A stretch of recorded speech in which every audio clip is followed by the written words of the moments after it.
Hi student, स्वागत करता हूँ आपके अपने परिवार कुमार केडी क्लासेज में एक और नए वीडियो के साथ। आज हम लोग कक्षा 12 का जीव विज्ञान में एक चैप्टर है वंशागति और विविधता के सिद्धांत एवं प्रक्रम। ये चैप्टर हम लोग देखने वाले हैं।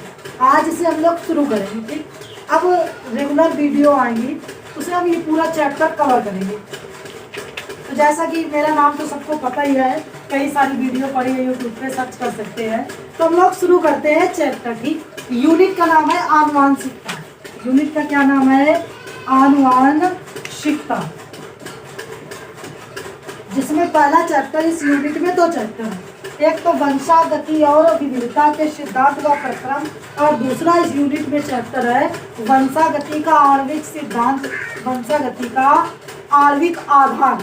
दो चैप्टर, जिसमें से हम पहला चैप्टर पढ़ने वाले हैं वंशागति और विविधता के सिद्धांत व प्रक्रम। ठीक, तो सबसे हम बात पहले करेंगे कि आनुवांशिकता क्या होती है। ठीक, क्या होती है आनुवांशिकता, क्या होती है? सबसे पहले हम इसकी चर्चा करते हैं। सबसे पहले बात करते हैं आनुवांशिकता क्या होती है। ठीक, तो आनुवांशिकता जिस प्रकार से आपको पढ़ाया गया होगा कि जीव विज्ञान की मुख्यतया दो शाखाएं होती है, जूलॉजी और बॉटनी। ठीक, वैसे तो 21 शाखाएं होती है जीव विज्ञान की, जिसमें से जो मुख्यतया है वो कौन है भैया? जूलॉजी और बॉटनी। ठीक, उसी प्रकार ये आनुवांशिकता भी क्या है? एक जीव विज्ञान की शाखा है। क्या है? जीव विज्ञान की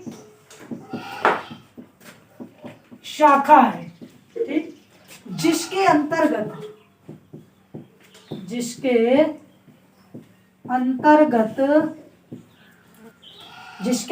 हम क्या करते हैं? वंशागति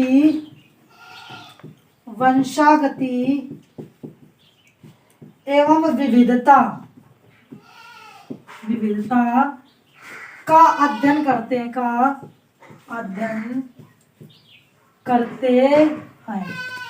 मैंने क्या बोला कि जो आनुवांशिकता होती है ये एक जीव विज्ञान की शाखा है, जैसे जूलॉजी बॉटनी, ठीक उसी प्रकार ये भी एक जीव विज्ञान की शाखा है, जिसके अंतर्गत हम लोग वंशागति एवं विविधता का अध्ययन करते हैं। ठीक, अब बात आती है कि वंशागति क्या होती है और विविधता क्या होती है। वंशागति क्या होती है और विविधता क्या होती है, इसके बारे में हम लोग चर्चा करने वाले हैं। ठीक, तो वंशागति का अर्थ होता है, क्या होता है वंशागति का अर्थ? कि एक पीढ़ी से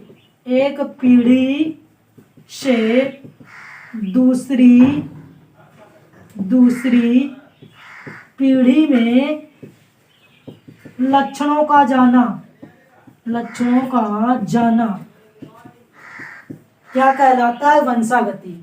एक पीढ़ी से दूसरी पीढ़ी में लक्षणों का जाना क्या कहलाता है?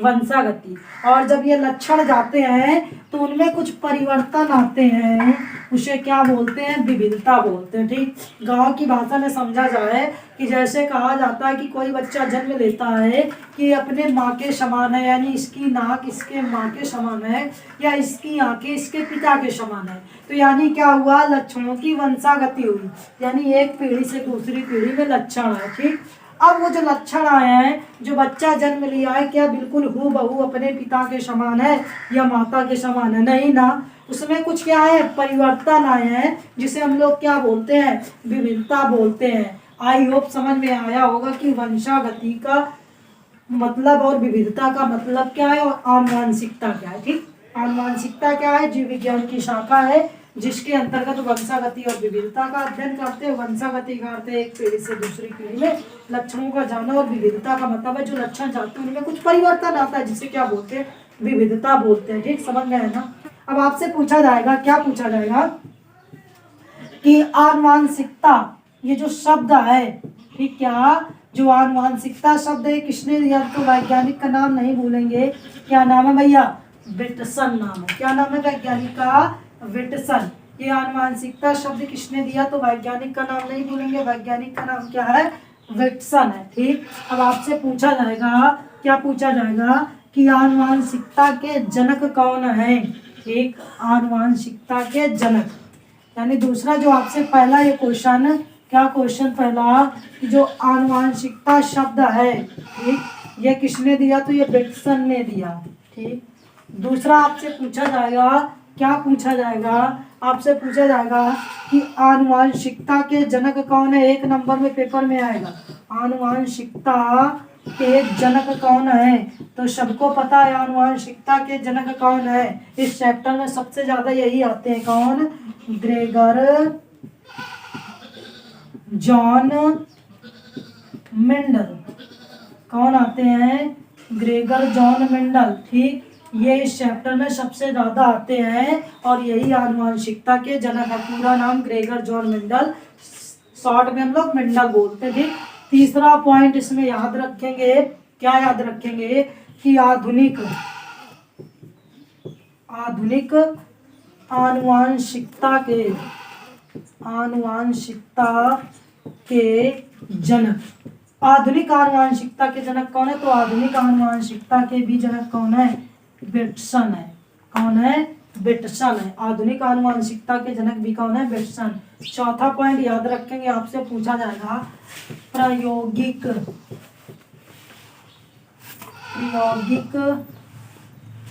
आनुवांशिकता के जनक कौन है, जिन्होंने आनुवांशिकता के क्षेत्र में प्रयोग किया हो। ठीक, तो वैज्ञानिक का नाम है टी.एच. मॉर्गन। क्या नाम है, टी.एच. मॉर्गन। ठीक, पूरा नाम है थॉमस हंट मॉर्गन, शॉर्टकट में बोलते हैं टी.एच. मॉर्गन। पांचवा पॉइंट याद रखेंगे, क्या, कि मानव आनुवांशिकता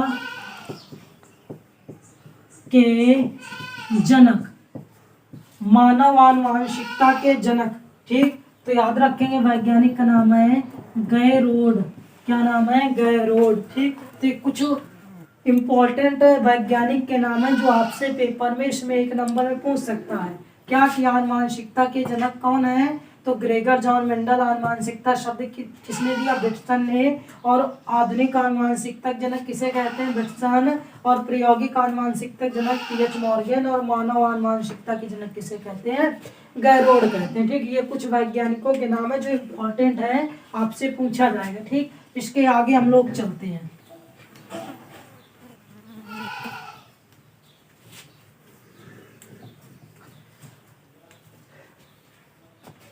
इसके आगे हम लोग देखने वाले हैं, क्या, कि कुछ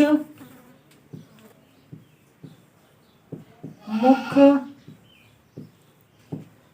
आनुवांशिक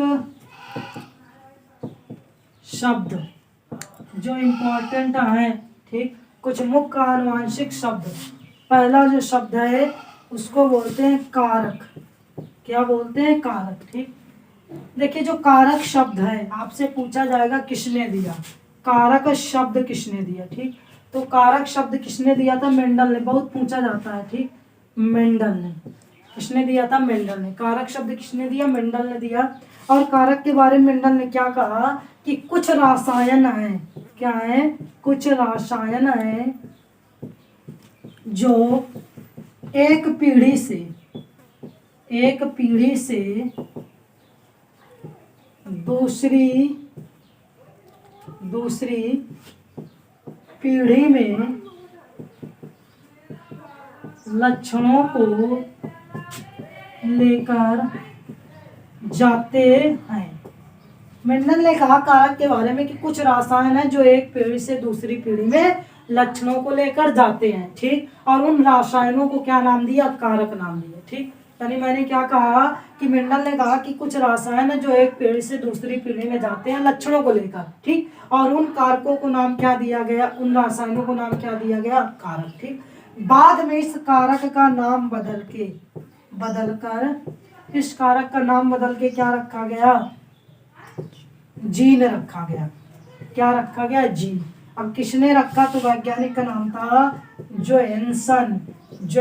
वो वैज्ञानिक है जिन्होंने क्या दिया था, जीन शब्द दिया था कारक का नाम बदल के। कब दिया था, तो 1909 में दिया था। कब दिया था, 1909 में जीन शब्द जोहानसन ने दिया था कारक का नाम बदल के। ठीक, अब जीन क्या होती है आपको पता होना चाहिए। ठीक, आप लोग डीएनए जानते हैं, डीएनए। ठीक, डीएनए जो होता है ये कहाँ पर होता है, एक कोशिका के केंद्रक में होता है। ठीक, और डीएनए का ये इतना सा भाग क्या कहलाता है, जीन। यानी डीएनए का छोटा सा खंड क्या कहलाता है? जीन कहलाता है। ठीक, अब दूसरा पॉइंट याद रखेंगे। दूसरा क्या है? एलील या युग्म विकल्पी। एलील या युग्म विकल्पी, अब ये क्या होता है? तो इसके बारे में मेंडल ने बताया कि एक लक्षण को एक जोड़ी जीन क्या करते हैं? निर्धारित करते हैं। क्या करते हैं? निर्धारित करते हैं। और उन एक जोड़ी जीन को क्या बोलते हैं? एलील बोलते हैं या युग्म विकल्पी। यानी कहने का मतलब अगर कैपिटल टी लिखा है तो एक क्या लक्षण है? पादप कैसा होगा? लंबा होगा। ठीक, स्मॉल टी लिखा है, पादप कैसा होगा? बौना होगा। ये भी क्या है? एक लक्षण है। यानी अगर मैं केवल टी लिख दूं तो ये कोई भी लक्षण को नहीं दर्शाएगा जब तक एक जोड़ी जीन नहीं होंगी। यानी एक लक्षण को एक जोड़ी जीन निर्धारित करते हैं और उन एक जोड़ी जीन को क्या बोलते हैं? एलील या युग्म विकल्पी बोलते हैं। ठीक, आगे देखिए।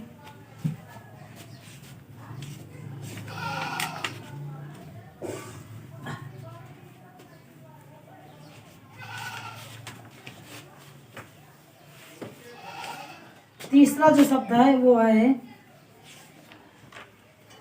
विषम युग्मक।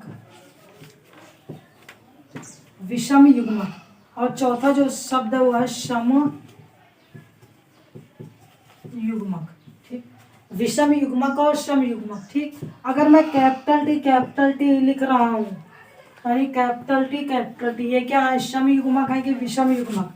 कैपिटल टी स्मॉल टी लिख रहा हूँ, ये क्या है? सम युग्मक की विषम युग्मक? कैपिटल टी और कैपिटल टी क्या है? सम। ठीक, और कैपिटल और स्मॉल और क्या? विषम। यानी जब युग्मक कैसे हो भैया? समान हो। ठीक, तो उसे क्या कहेंगे?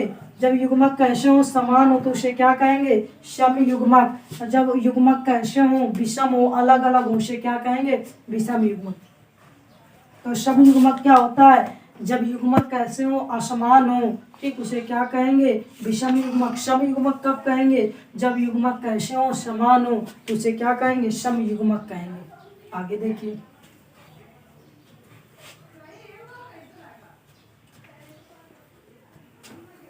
पांचवा पॉइंट देखिए। ठीक, जीन प्रारूप, इसको बोलते हैं जीनो टाइप।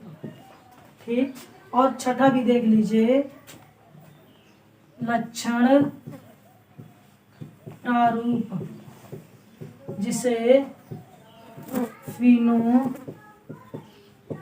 कहते हैं। ठीक, अब जीन प्रारूप यानी जीनोटाइप और लक्षण प्रारूप यानी फिनोटाइप क्या होता है, इसके बारे में समझते हैं। ठीक, प्रारूप का मतलब क्या होता है? किसी चीज को दर्शाना, दिखाना, प्रारूप। ठीक, और जीन को दर्शा रहे इसलिए जीन प्रारूप, और लक्षण को दर्शा रहे इसलिए लक्षण प्रारूप। ठीक, अगर मैं कैपिटल टी लिख रहा हूँ तो मैं क्या कर रहा हूँ? जीनों को दर्शा रहा हूँ। स्मॉल टी लिख रहा हूँ, यानी मैं क्या कर रहा हूँ? जीनों को दर्शा रहा हूँ। ठीक, कैपिटल आर स्मॉल आर लिख रहा हूँ, मैं क्या कर रहा हूँ? जीनों को दर्शा रहा हूँ। ठीक, इसलिए मैंने क्या बोला? जीनोटाइप। ठीक, अब मैं कैपिटल टी स्मॉल टी लिख रहा हूँ, पादप कैसा होगा? लंबा होगा। ठीक, कैसा होगा? लंबा। स्मॉल टी पादप कैसा होगा? बौना होगा। यानी मैं क्या कर रहा हूँ? मैं एक लक्षण को दर्शा रहा हूँ, यानी लक्षण को लिख रहा हूँ। ठीक, इसलिए इसको क्या बोलते हैं? लक्षण प्रारूप। अगर जीनों को दर्शाएंगे तो उसे जीन प्रारूप, अगर लक्षणों को लिख कर दर्शाएंगे तो उसे क्या कहेंगे? लक्षण प्रारूप या फिनोटाइप, और जीन को क्या कहेंगे? जीन प्रारूप या जीनोटाइप। ठीक, अब आगे चलते हैं।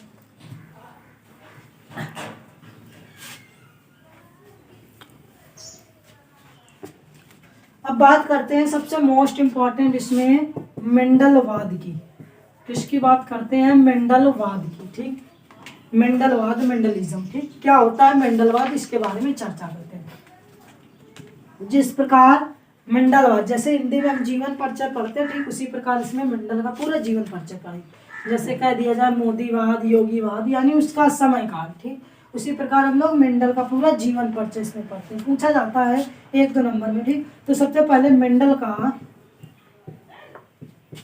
का पूरा नाम मेंडल का पूरा नाम क्या था? तो याद रखेंगे ग्रेगर जॉन मेंडल, जो कि आपको पता है मेंडल का पूरा नाम था ग्रेगर जॉन मेंडल।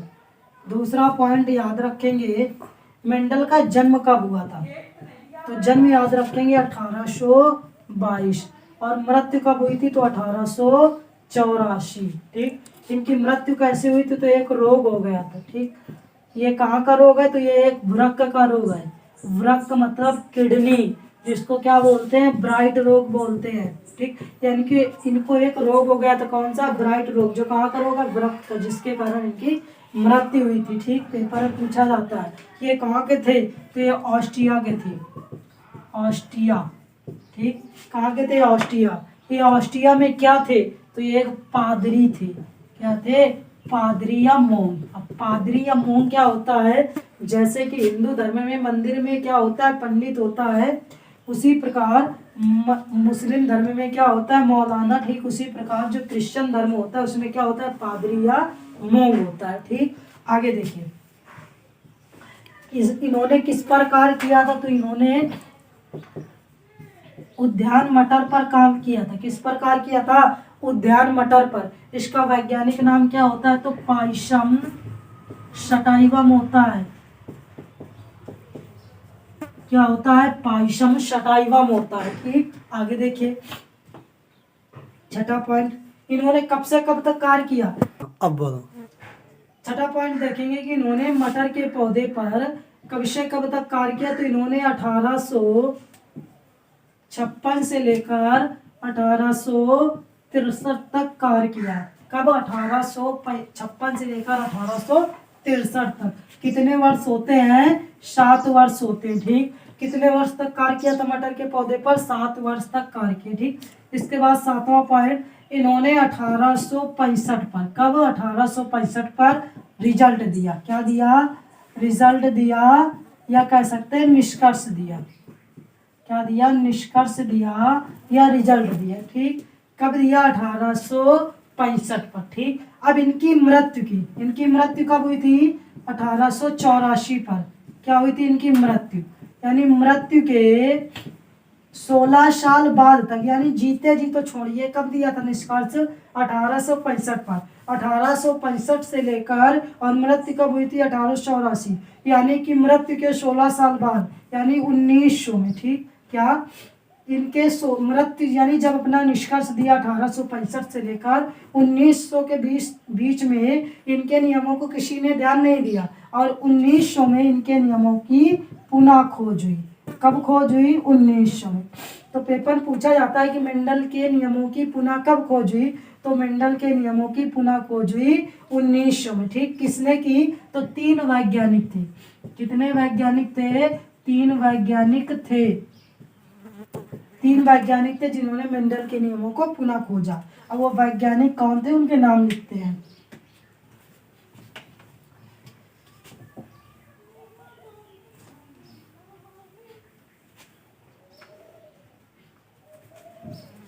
तीन वैज्ञानिक थे। ठीक, पहले जो थे उनका नाम था कार्ल कोरेंस। ठीक, कहाँ के थे? तो ये जर्मनी के थे। किस पर कार्य किया था? तो मक्के पर काम किया था, मक्के। ठीक, दूसरे जो वैज्ञानिक थे वो थे ह्यूगो डी ब्रीज। ये कहाँ के थे? तो ये थे हॉलैंड के थे। इन्होंने किस पर कार्य किया था? तो इन्होंने प्रिमरोज पर किया था। किस पर किया था? प्रिमरोज पर। तीसरे जो वैज्ञानिक थे वो थे एरिक वान केशर मार्क। ये कहाँ के थे? तो जहाँ के मेंडल थे। मेंडल कहाँ के थे? ऑस्ट्रिया के थे। ऑस्ट्रिया, ऑस्ट्रेलिया नहीं, ऑस्ट्रिया, ऑस्ट्रिया के थे। इन्होंने किस पर कार्य किया? तो इन्होंने कई सारे पादप पर कार्य किया। कई पादपों में कार्य किया। ठीक, कई पादपों में कार्य किया। ठीक, अब देखिए सवाल यहाँ पर, ये 3 वैज्ञानिकों ने पुनः खोजा, यानी कुछ न कुछ मेंडल ने जो खोजा था उसमें कुछ विशेषताएं हुई, इस वजह से इनके नियमों को पुनः खोजा गया। ठीक, तो ऐसी क्या विशेषताएं थी कि मेंडल के नियमों को पुनः खोजा गया और उनकी मृत्यु के, यानी 1865 पे उन्होंने अपना निष्कर्ष दिया था और मृत्यु हुई थी 1884 पर। तो उनके नियम यानी 1865 से लेकर 1900 के बीच में उनके नियमों को क्यों नहीं देखा गया, ऐसी क्या कमियां थी जिनके कारण उनके नियमों को नहीं खोजा गया। तो सबसे पहले हम लोग देखेंगे कि मेंडल असफल क्यों रहे, उनके नियमों को क्यों नहीं खोजा गया। फिर हम लोग देखेंगे ऐसा क्या हुआ कि मेंडल के नियमों को पुनः खोजा गया। ठीक, तो सबसे पहले हम लोग शुरू करते हैं मेंडल की सफलता के कारण। मेंडल के सफलता के कारण हम लोग शुरू करने वाले हैं। क्या शुरू करने वाले हैं? मेंडल के सफलता या असफलता की पहले देखते हैं, असफलता के कारण।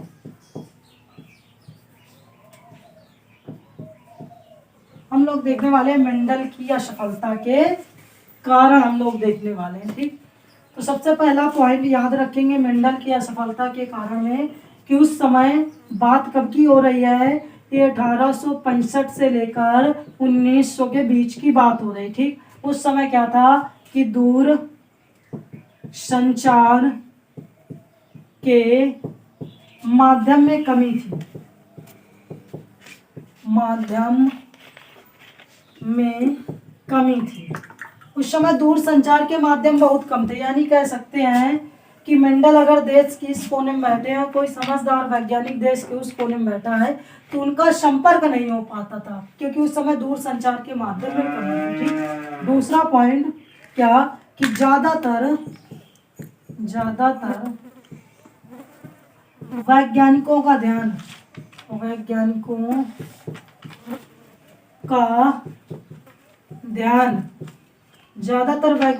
ध्यान डार्विन के सिद्धांत पर था। ज्यादातर जो वैज्ञानिक थे वो डार्विन के सिद्धांत पर ध्यान था। डार्विन ने कौन सा सिद्धांत दिया था तो सबको पता होना चाहिए, प्राकृतिक वर्णवाद या चयन कह सकते हैं, प्राकृतिक चयन का या वर्णवाद। ठीक, ये आपको पता है क्या होता है।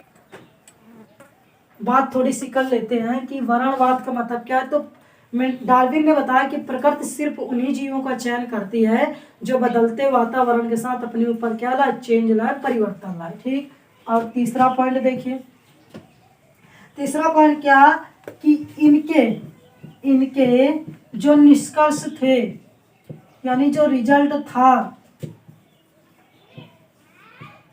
जो था वो किसमें था, गणित में था। ज्यादातर किसमें था, गणित में था। यानी इनके जो निष्कर्ष थे वो गणित में थे, यानी अनुपात था 2:3:1, 9:3:3:1, यानी ज्यादातर इनके निष्कर्ष गणित में थे। और उस समय जीव वैज्ञानिकों के लिए गणित समझना कठिन था, इस वजह से इनको नियमों को किसी ने वरीयता नहीं दी या इनके नियमों को किसी ने नहीं समझा। ठीक, चौथी इनकी असफलता के कारण ये था कि इन्होंने कारक को स्पष्ट रूप से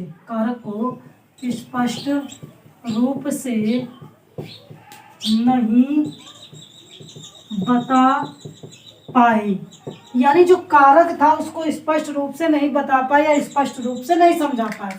जब इन्होंने कहा कि कुछ रसायन है जो एक पीढ़ी से दूसरी पीढ़ी में जा रहे हैं, तो वैज्ञानिकों ने इनसे पलट कर पूछा वो रसायन कैसा होता है, कैसा दिखता है। तो सारी चीज मेंडल नहीं बता पाए, जिनके कारण ये क्या रहे, असफल रहे। ठीक, तो ये मेंडल की 4 जो है असफलता के कारण है। ठीक, अब हम लोग पढ़ने वाले मेंडल की सफलता के कारण। आगे देखिए, हम लोग पढ़ने वाले हैं मेंडल की सफलता के कारण। ठीक, तो पहला पॉइंट इसमें याद रखेंगे कि पहली जो मेंडल की सफलता का ये कारण था कि इन्होंने यानी मेंडल ने, ठीक, ये कह सकते हैं मेंडल जो थे, मेंडल ने अपने प्रयोग में शुद्ध एवं विपरीत, शुद्ध एवं विपरीत जनक लिए थे। अपने प्रयोग में शुद्ध एवं विपरीत क्या लिए थे? जनक लिए थे। यानी अगर इन्होंने कैपिटल टी लिखा, ये क्या है भैया? शुद्ध है। ठीक, अगर मैं स्मॉल कैपिटल टी और स्मॉल टी लिख दिए, क्या अशुद्ध है, यानी मिक्स लक्षण के। ठीक, तो कहने का अर्थ इन्होंने अपने प्रयोग में शुद्ध एवं विपरीत, यानी अगर पहला पादप लंबा है तो दूसरा कैसा लिया था? बौना लिया था। इस वजह से इनके जो नियम आए, निष्कर्ष आए, जो रिजल्ट आया, वो बहुत ही कह सकते हैं शुद्ध तरीके से अच्छा है। इस वजह से पहली इनकी सफलता का कारण। दूसरी इनकी सफलता का कारण कि इन्होंने अपने प्रयोग में, किन्होंने? मेंडल ने अपने प्रयोग में एक या दो लक्षणों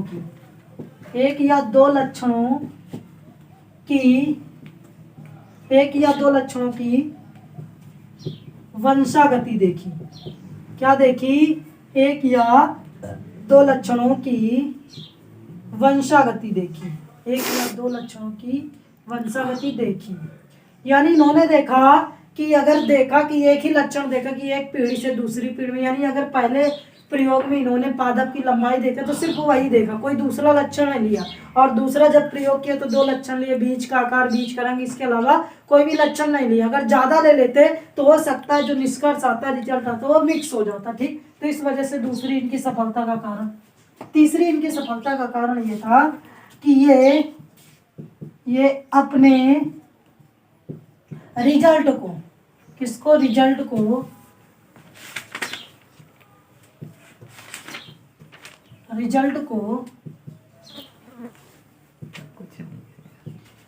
को क्या था? निष्कर्ष को बनाए रखा।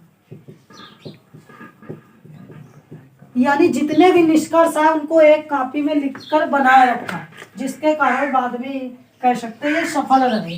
चौथी इनकी सफलता का कारण, इन्होंने अपने प्रयोग में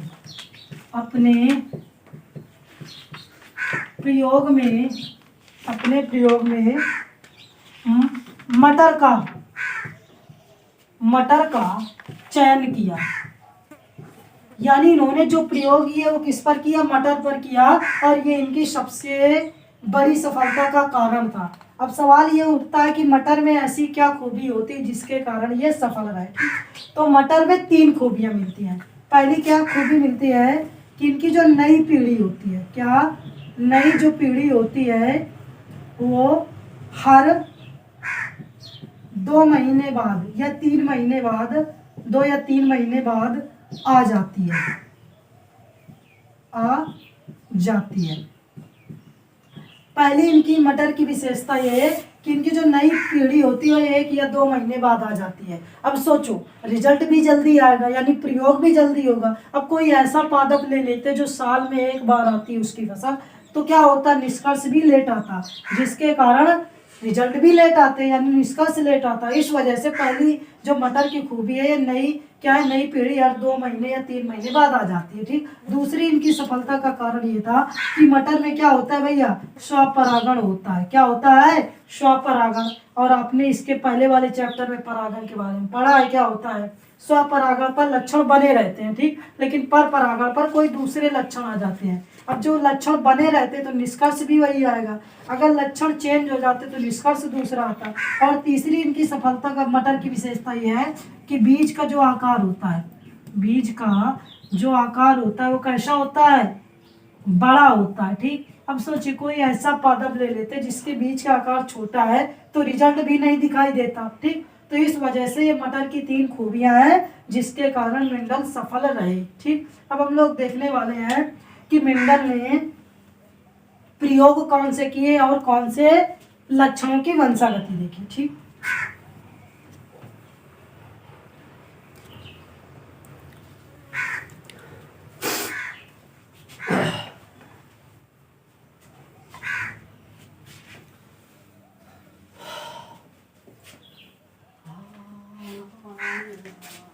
जो मेंडल थे इन्होंने 2 प्रयोग किए। कितने प्रयोग किए थे? 2। और कितने नियम दिए थे भैया? 3 नियम दिए थे। कितने नियम दिए? 3।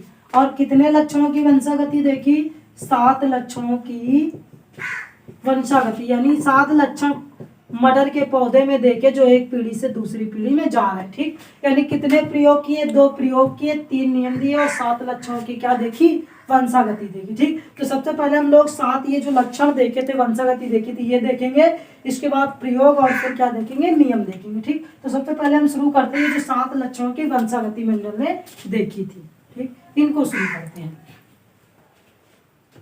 तो याद रखेंगे मंडल ने कितने लक्षणों की वंशागति देखी थी? 7 लक्षणों की वंशागति देखी थी। वही हम लोग 7 लक्षण देखने वाले हैं। ठीक, अब 7 लक्षण कौन कौन से थे? तो पहला जो लक्षण था इस प्रकार से कॉलम बना लेंगे। ठीक, क्या लक्षण? ये पहला कॉलम क्रम संख्या, और दूसरा लक्षण, तीसरा भैया प्रभावी लक्षण क्या होगा, और चौथा अप्रभावी।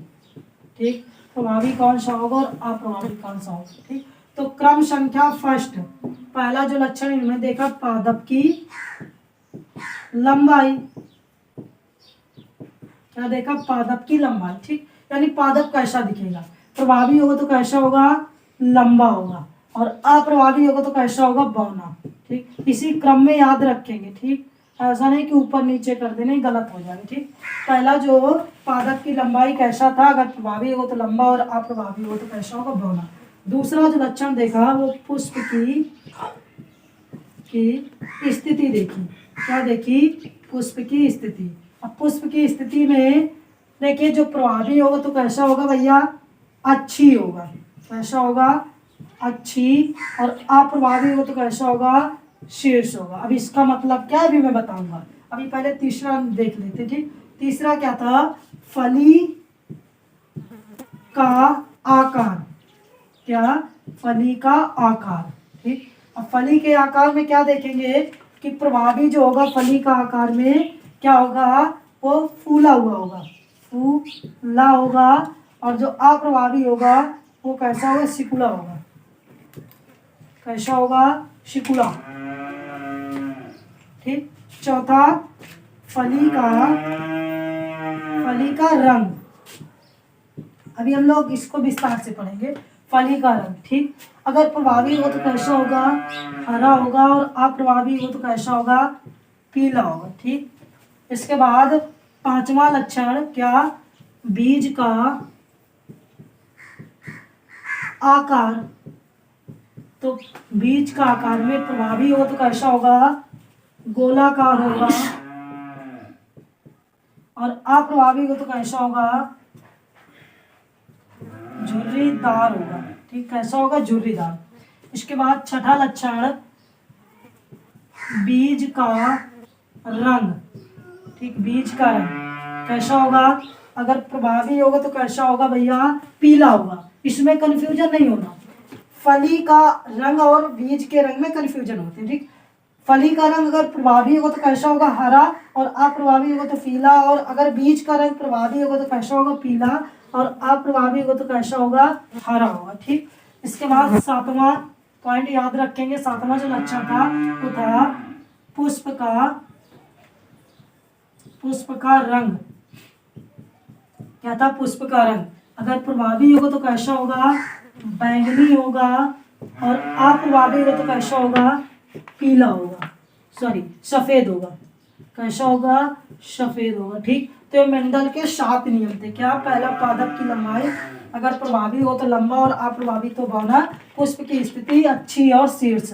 फली का आकार फूला हुआ और सिकुड़ा हुआ। फली का रंग हरा और पीला। बीज का आकार प्रभावी हो तो गोलाकार, और अप्रभावी होगा तो झुर्रीदार। और बीज का रंग प्रभावी होगा तो कैसा होगा? पीला, और अप्रभावी होगा तो हरा। और पुष्प का रंग भैया अगर प्रभावी होगा तो बैंगनी, और अप्रभावी होगा तो कैसा होगा? सफेद। ठीक, अब इनका मतलब क्या है? ठीक, पहला जो नियम है क्या है? पादप की लंबाई। ठीक, अगर कैसा प्रभावी कैसा होगा? लंबा होगा। मान लीजिए कोई पादप है कैसा है? लंबा है, और दूसरा पादप कैसा है? बौना है। ठीक, ये प्रभावी होगा तो कैसा होगा? लंबा, और अप्रभावी होगा तो यानी छोटा बौना होगा। ठीक, दूसरा क्या है, पुष्प की स्थिति। ठीक, ज्यादातर जो प्रभावी पादप में पुष्प लगते हैं वो कहाँ पर लगते हैं, शीर्ष यानी बीचों बीच लगते हैं। ठीक, और अप्रभावी पादप पे कैसे लगते हैं, शीर्ष पर यानी बिल्कुल किनारे पर, यानी ये कहाँ पर बिल्कुल बीचों बीच लगा है और ये कहाँ पर, किनारे पर। इसीलिए मैंने बोला प्रभावी हो तो कहाँ पर, शीर्ष पर, और प्रभावी हो तो कहाँ पर, अक्ष पर। ठीक, तीसरा क्या, बीज का फली का आकार। फली मतलब जो फल होता है जिसके अंदर मटर के दाने होते हैं उसको क्या बोलते हैं, फली। तो ज्यादातर कैसा होता है, फूला हुआ यानी फूला, बहुत कम क्या होता है, सिकुड़ा यानी पिचका हुआ होता है। ठीक, और फली का रंग ज्यादातर कैसा होता है, हरा, और बहुत कम क्या होता है, पीला। ठीक, इसके बाद बीज का आकार, भैया ज्यादातर गोलाकार, बहुत कम झुर्रीदार यानी सूखा हुआ। इसके बाद बीज का रंग यानी ज्यादातर कैसा होता है, प्रभावी में भैया पीला और अप्रभावी में हरा।